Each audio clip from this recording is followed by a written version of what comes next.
I wouldn't necessarily call myself a loner, but in these past months, I feel like I had to be.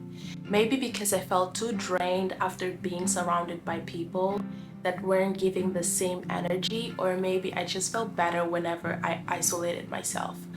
But these past months, I also found myself very mentally exhausted. So being by myself gave me a sense of peace and calmness, and I was forced to listen to my own thoughts and emotions and reflect on the things that weren't working in my life. So I chose to be there for myself mentally, physically, and emotionally. Hi guys, welcome back to my channel. My name is Chelsea if you're new here. So I do make a lot of videos about being by myself, doing things by myself, the art of being alone, traveling by myself, and all of that. And right now I'm navigating this moment of my life where I'm single and I don't have a lot of friends. I live in a foreign country, and I do feel like a lot of people have a hard time doing things by themselves. Because I do that, I was like, I have to make this video. This is the best video on how to date yourself you're gonna get on the internet. Being by myself and doing things by myself, going on solo dates, it's actually easier for me, and it always has been, which is crazy because I think I'm an extrovert, or at least I tend to be. I'm a very social person.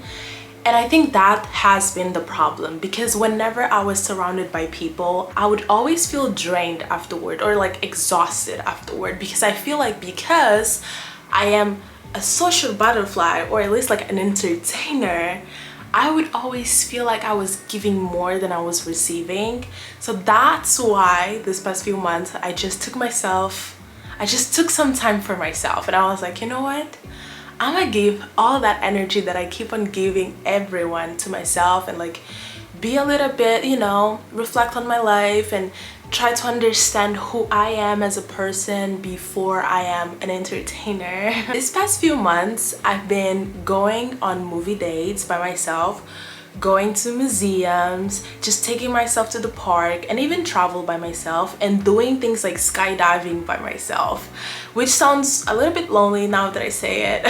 But I feel like the most powerful and free that I've ever been. And when you start doing that, I promise you, you will start caring a little bit less about what people think, but we'll talk about it later. So I did mention that being by myself, it's a little bit easier for me, and that's because I moved abroad from my hometown at a very young age, and I was kind of forced to do a lot of things by myself. And I think that's why I kind of became this a little bit too independent girly now, and it's easier for me to be by myself. But I know that's not a reality for a lot of people. A lot of people do grow up, it's always surrounded by a lot of friends and everything, so it's a different reality, honestly. For me, I've always been by myself. The past 7 years, I've been living, breathing by myself. And I just wanted to make that clear, because as much as I can tell you can do this and do that, my life experiences also shaped me into becoming a very independent girly.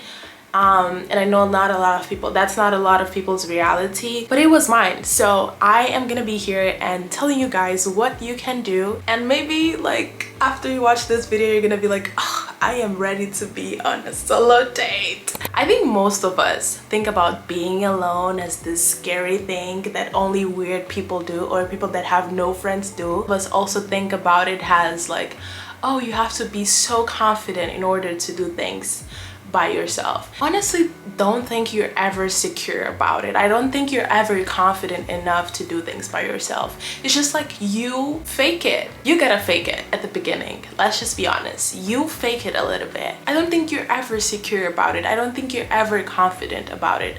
Yes, you can be a little bit, used to it, but I don't think you're ever secure about it. And I think that's something that you have to keep in mind when you're starting to do things by yourself, because it's gonna be scary. It's a new reality, especially if you're always surrounded by friends and you have a huge friend group, and now you decided that you want to be a loner. For example, I do go to the park and do picnics by myself, because most of the times my friends are not available, and I will not stop doing the things I want just because I have no one to do it with me. I used to wait for people to be available, but I realized that I was waiting forever. So I learned to just take my stuff and do it. And at some point, I realized that I loved being by myself more than I liked doing things with other people. I feel like the minute I started doing it, I became a little bit more selective when it comes to my friendships and relationships. And that's because you start valuing yourself a little bit more. You start valuing your time, yourself as a person, because by being by yourself, you get to know yourself a little bit more. From the things you like, from the things you like to do, from the way you feel about yourself. And because you do things by yourself, it's more of like self-care. It's like you showing the love to yourself, like you doing things for yourself. So you expect someone to come your way to do exactly what you already do for yourself or more. I got to a point where I became so used to like doing things for myself, going on solo dates, like treating myself, that whenever I would meet someone that were not like meeting my expectations, like for example, because I do things by myself, I have expectations towards myself. And the minute I start having expectations towards myself, the expectations towards other people, they will be higher. That's just the way it is. I already do more than the bare minimum for myself. What do you mean you want to come into my life and not even the bare minimum? Girl, no. I think the first time you go on a solo date, it will be the most awkward thing you'll ever experience. But the minute you start doing it more and more and more, you start getting used to it. You have to actually live in that moment. You have to embrace the awkwardness. You have to people watch. You have to not be on your phone. Not be on your phone. Okay, maybe you take a picture and this and this and that, but don't be all the time on your phone because you're not gonna be there. Like being on your phone on a solo date is the same thing as being on your phone in your bed at home. When I was having a hard time with my life, with my personal life and my mental health, taking myself on a solo date was always like a self-care moment, a moment where I was like there for myself. I was showing love for myself. I was caring for myself. I was like, you know, you have so much going on, let me just buy you a nice lunch. Like, it's really about self-love. Like, at the end of the day, you would become a more caring person towards yourself after you start solo dating, and I think that's the best benefit you can get from it. I think for me, that's when I started getting to know myself on a deeper level, because I usually like to journal a lot. I would journal about what I was experiencing right at that moment. Like if I was feeling awkward, I would just journal about it.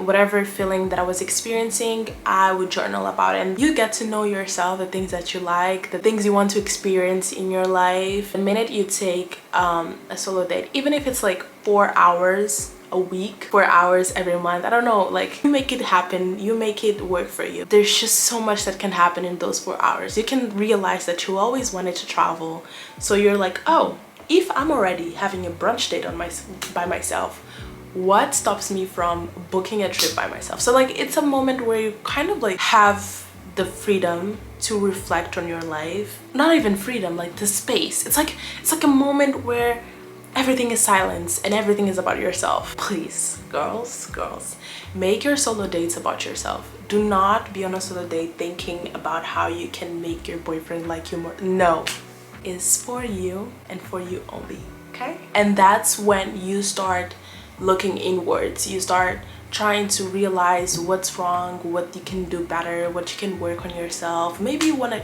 read.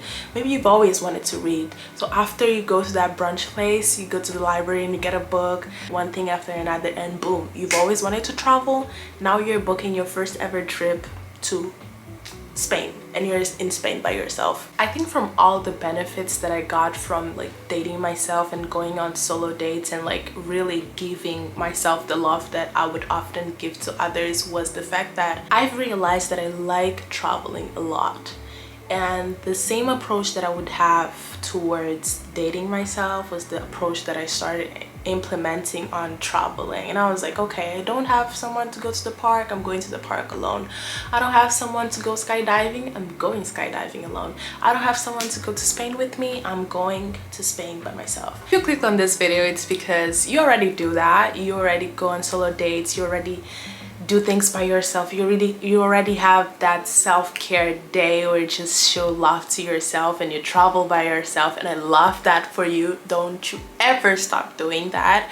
Or you want to start doing that, you're ready to show yourself love, you're ready to be the main character, you're ready to go on coffee dates and make your life the most aesthetic thing. And this is perfect because I have tips for you. Okay, before I give you tips on the actual solo date and like the actual experience of you being by yourself, I'm gonna say this: you have to think about the things that you like.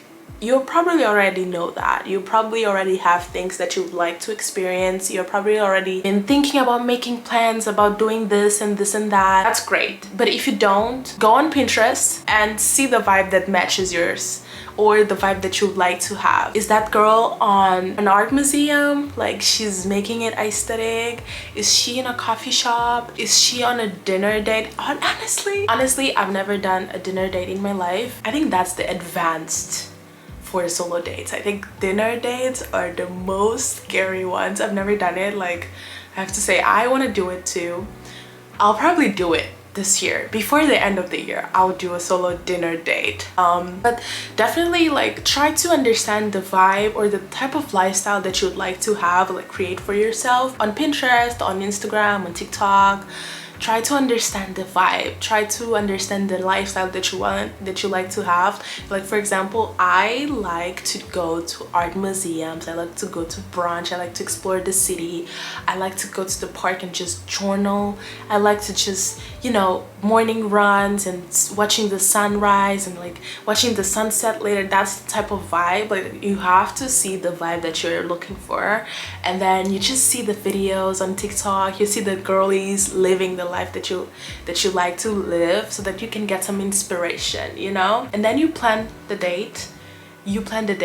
There's no rescheduling, there's no, oh, let me just postpone because this and that. No, you just plan the date and actually go on that date. If you're there and then you just feel like going back home after eating, that's fine. And that's where the tips come in. The first tip that I would give you if you were starting your solo era is embrace the awkwardness. You gotta embrace it. You gotta embrace how weird it feels. You gotta embrace how awkward it feels. You gotta embrace the fact that you think that everyone is judging you. Everyone is looking at you at the coffee shop or at the, you know, the restaurant. You have to embrace that. You have to be like, oh, they're looking at me. Go to the bathroom, freak out for a minute, and then go back to your sit and enjoy that moment. If you feel like being on your phone, well, be on your phone, but not too much. You're not a solo date, you know. Of course, that sometimes when I go on solo dates, I'm on my phone and on my camera because I'm making content about it, but avoid being on your phone because, like, you're gonna take the whole fun of it. The second thing, make it about yourself. This is your selfish date. This is your selfish date. This is your selfish moment. This is your self-care date. Make it about yourself. What do you like? What do you want to do? It's all about you. Your solo date is about you. And wait, the solo date isn't about spending money on yourself. You can have an amazing solo date without spending $1, €1, pound, whatever. I'm so sorry. It's not about spending money. But if spending money on yourself is what you need, girl, do it. Girl, do it. But be responsible, okay? Be responsible. The next tip, no one cares. I know, and I know this. I know because I felt this. When you go on a solo date, you think everyone is staring at you. You think everyone is feeling sorry for you because, oh my god, you have no friends. Oh my god, like, oh, she's having lunch by herself. Oh my god, that must be so hard for her. No, girl. Stop telling yourself that narrative. No one cares as much as we think. I promise you. And even if they do, you will probably never see that person again. Like, they can be looking at you like, oh my god, I wish I could be so like confident and be on a solo date by myself, but you have no idea. So stop caring about people that you have no idea who they are. Stop caring about everything. It's all about you, girl. It's all about you. And the last thing is just have fun. Just have that moment for yourself. Just embrace everything that you're experiencing. Just, you know, be present, be in the moment, and take that moment for yourself, because some of us don't really have time for ourselves throughout the week.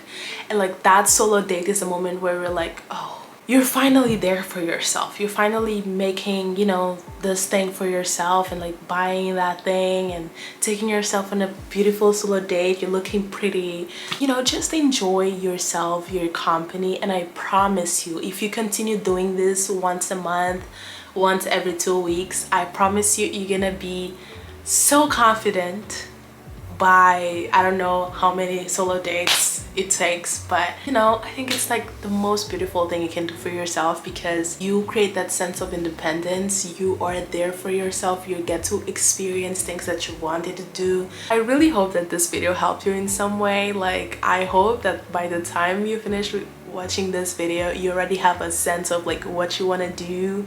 You start planning your first or your next solo date, and that you get to create a beautiful life for yourself. I promise you, you will find your people along the way, and even if you don't, you will find yourself.